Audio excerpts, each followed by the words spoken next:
Hellfire Jack, The Life and Legacy of Major General Sir John George Dartnell. Episode 2, The Founding of the Natal Mounted Police. For more than half a century prior to the formation of the Natal Mounted Police, human life was sacrificed in South Africa as though it were of no account.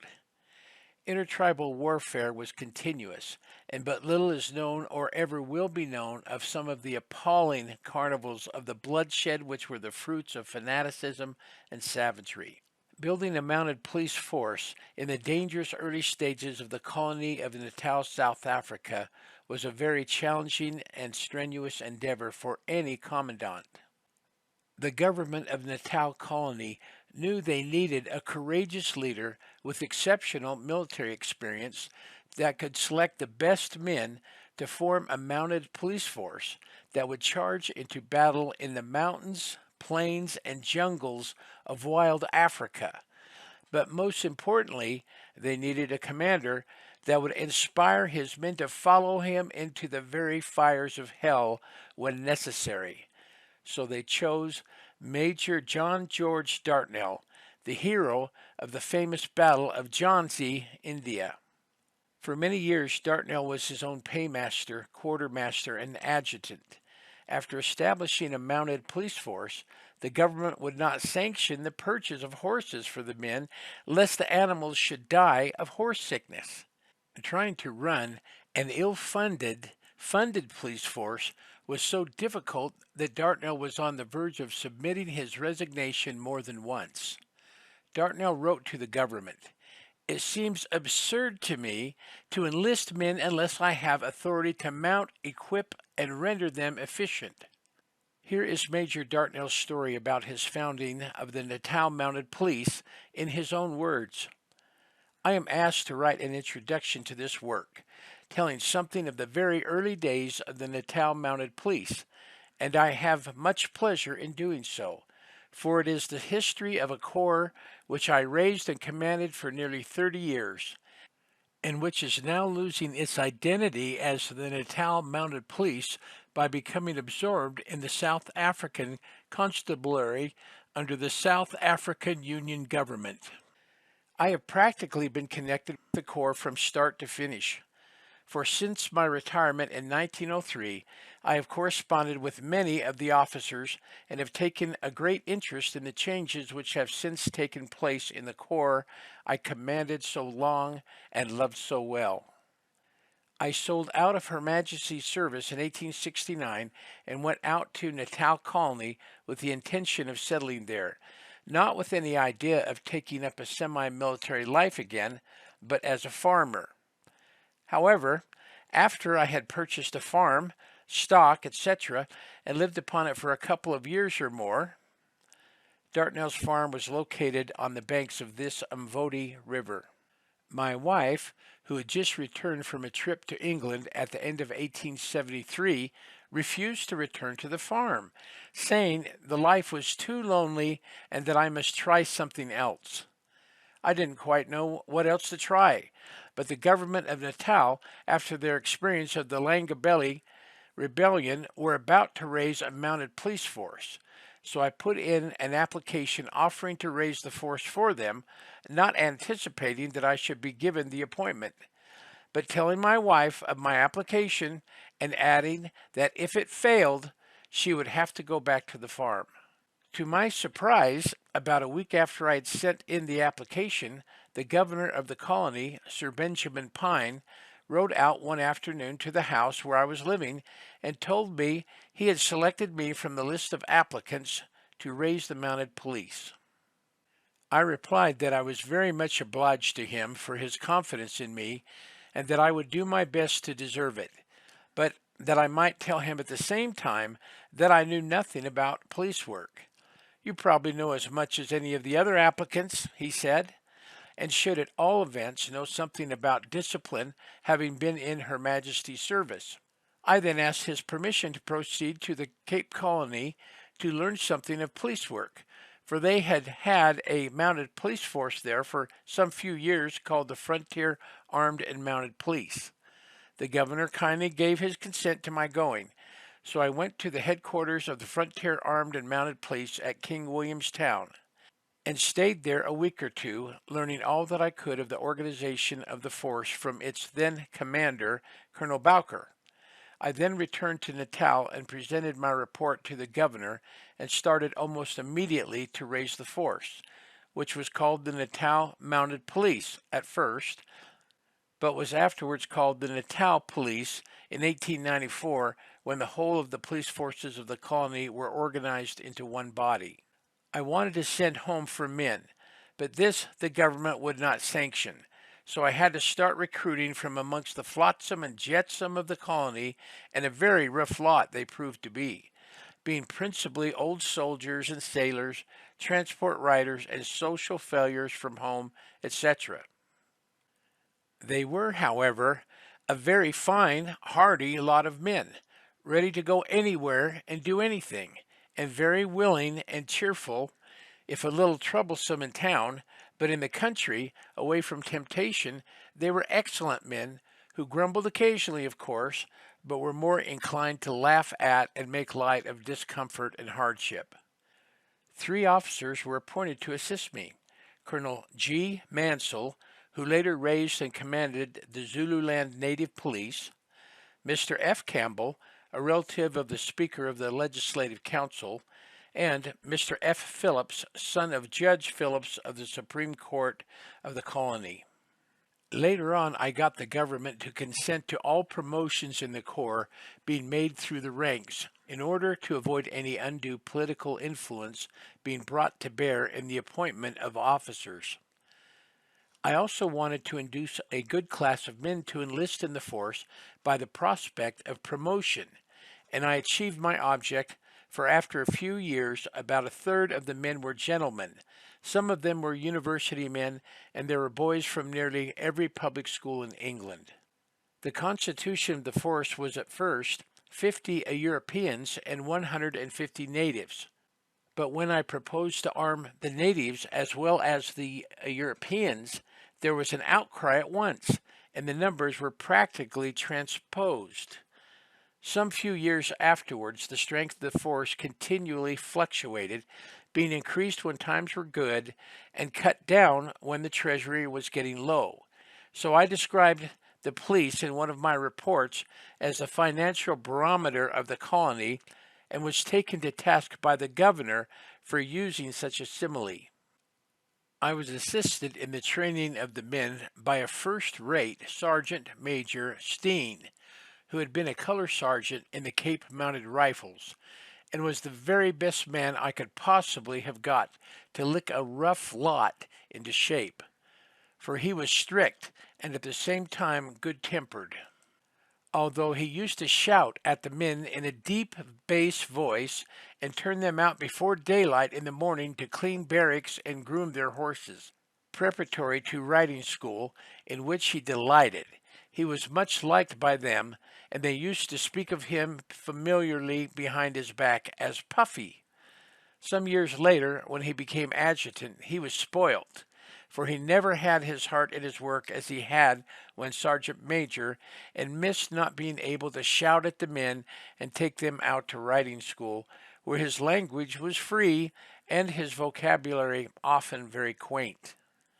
One morning I was looking on from a little distance at the squad undergoing instruction, and out of the ken of the sergeant major, who had not noticed me, when I saw him suddenly draw his sword and make a dash for a man who promptly tried to gallop off. He soon overtook him, however, and flourishing his sword over the man's head, said, "By God, I'll cut your head off."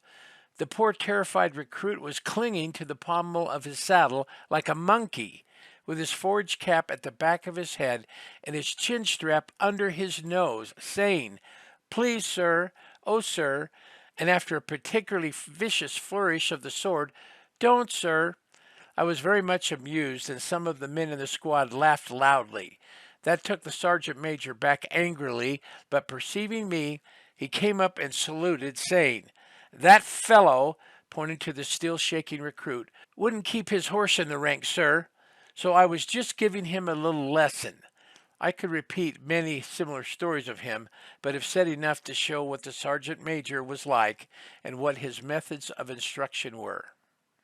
At first, we were encamped beyond Fort Napier, the military barracks at the upper end of the town, which was a very inconvenient spot, and I repeatedly asked to be allowed to move into some permanent building where we should have more shelter and better convenience, but was always put off by one excuse or another. So, finding a vacant house at the very top of the town next to Government House, which had been a hotel, I believe, and where there was some stabling, I took it upon my own responsibility, and we continued to occupy it for the following 16 or 17 years, though it was a rather tumbled down old place and very insanitary. I was both paymaster and quartermaster myself for some time, and had great difficulty in getting an advance from government for the purchase of horses, saddlery, uniforms, etc., for the men had to pay for everything out of their consolidated pay of 53 shillings and 6 pennies a day. But by dint of hammering away and flooding the treasury with vouchers for payment of these things to be recovered afterwards from the men, I was at last given an advance for which I was made responsible and upon which I continued to work for nearly 30 years. The clothing was at first the same as that worn by the frontier armed and mounted police.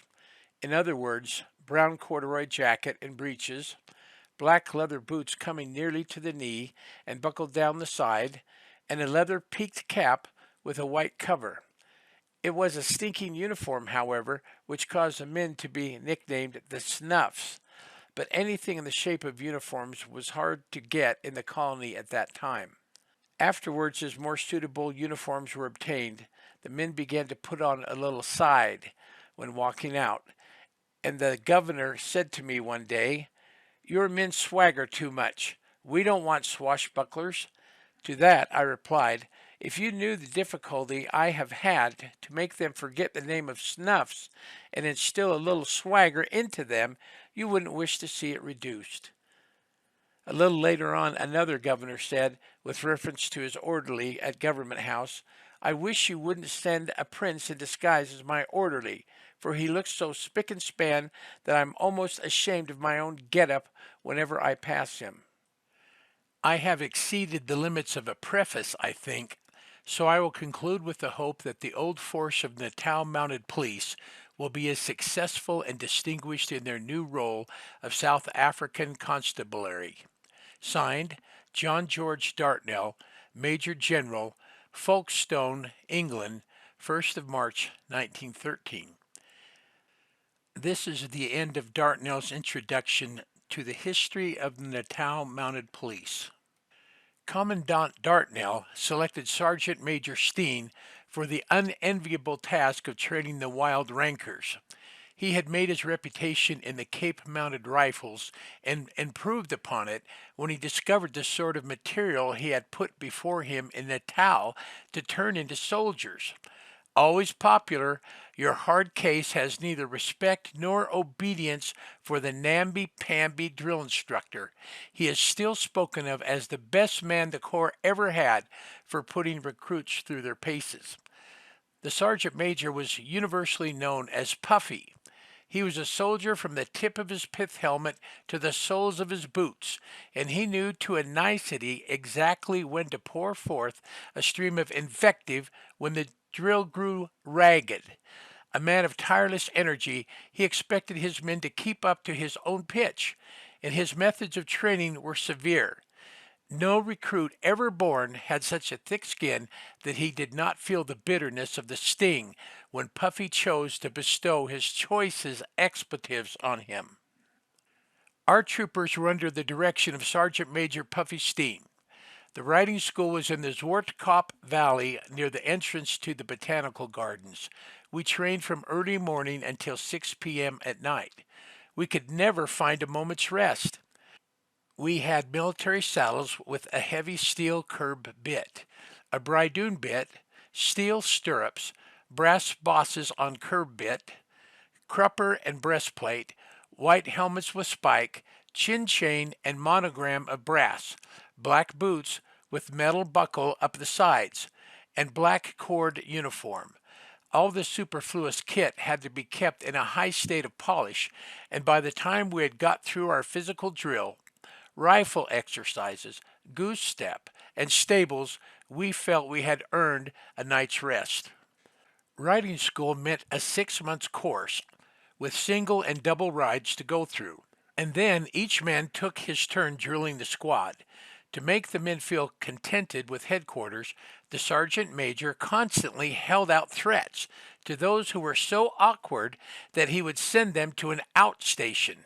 That's a police station far out in the middle of nowhere, until we dreaded the very thought of it. The mention of white cotton gloves should bring a smile to the face of men who are serving in the Corps in its infancy.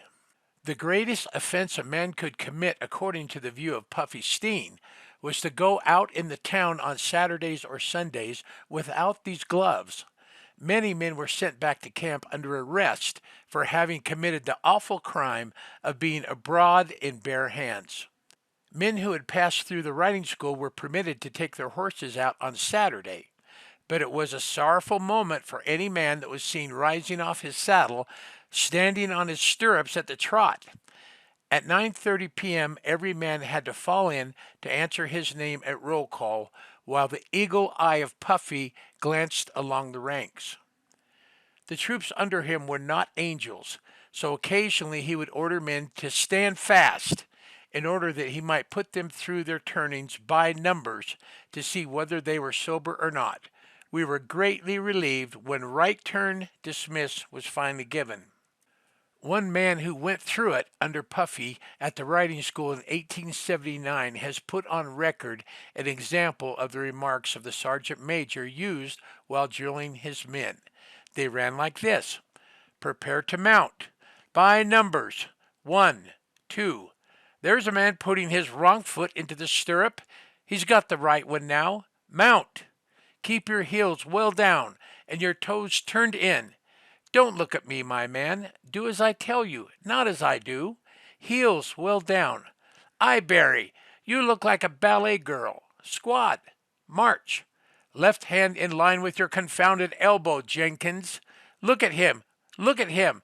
You're the man who told me you'd hunted with the Oakleys, are you?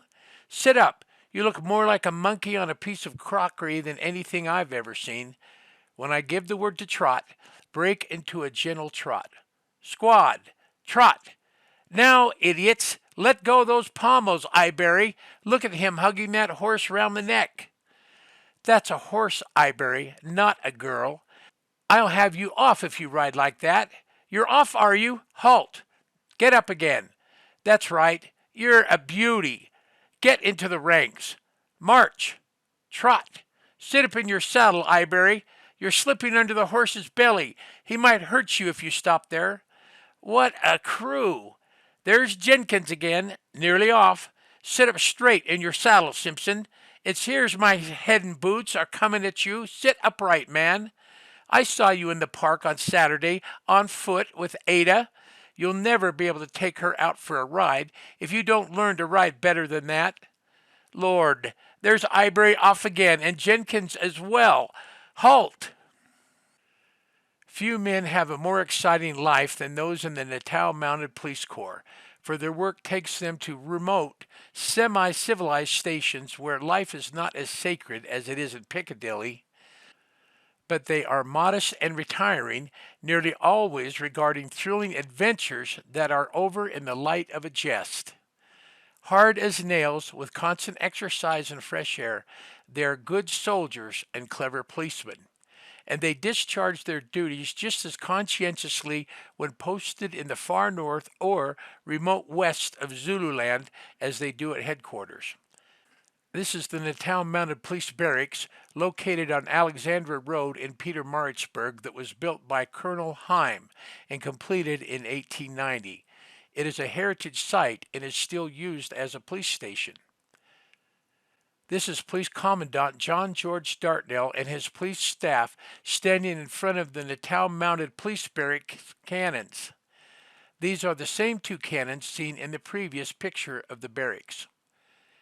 The following year, 1875, The government said they could not afford a commandant of volunteers as well as a commandant of police, and that I would have to do the double work, and they would allow me an extra 100 pounds a year for it. I remonstrated, but it was to no use. They gave me Major Giles, the commandant of volunteers, who had been adjutant of his regiment, the 14th Light Dragoons, now Hussars, and served in Hugh Rose's force with me during the Indian Mutiny.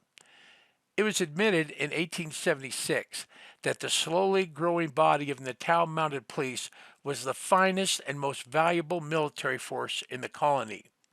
Well trained with constant drill and no luxury in the way of food, they were beginning to come up to the standard which their stern commander had intended that they should reach. The Natal Mounted Police have a fighting record second to that of no similar body of men in the world, and on 2 occasions they have had the distinguished honor of covering the retreat of British troops. The first time was during the retreat of Lord Chelmsford's force from the Isandlwana disaster to the famous victory at Rorke's Drift on the 23rd of January, 1879. And the second time was after the disaster at Laing's Neck in the Boer War of 1881, when the column under General Cawley retired to Mount Prospect on the 28th of January. The Natal Mounted Police Corps has had its ups and downs, but today it is the best organized police force in South Africa. Enforcing the law in such a large and primitive territory was so precarious that nobody was certain that such a small force as the Natal Mounted Police would be equal to the task. Major Dartnell was a strict disciplinarian who had very distinct ideas on the subject of his men's behavior, and he enforced his ideas in a very pointed fashion. He had a peculiarly commanding personality, and one which instantly gave men a sense of confidence in him. By some he was spoken of as a martinet, but everybody loved him in a soldierly fashion. Old troopers who served under him long ago, when blood stained the slopes of Africa red, have told the writer, with a touch of grimness in their eyes and voice, that had he given the word, they would have cheerfully followed him into Hades. It was fortunate that such a fine, tough soldier as Major Dartnell was chosen to control its destinies. He was a fighting man with real grit and the determination of a bulldog. This then was the man who was appointed to make and drill the best material he could find, an efficient force of semi-military police, and in the course of a few years he had found himself at the head of the finest body of men that anyone could ever wish to command. Major John George Dartnell and his Natal Mounted Police were now ready to make history as they began to scout for Her Majesty's Royal Army during the Zulu War. This is the end of Episode 2. Please proceed to Episode 3, the Zulu War.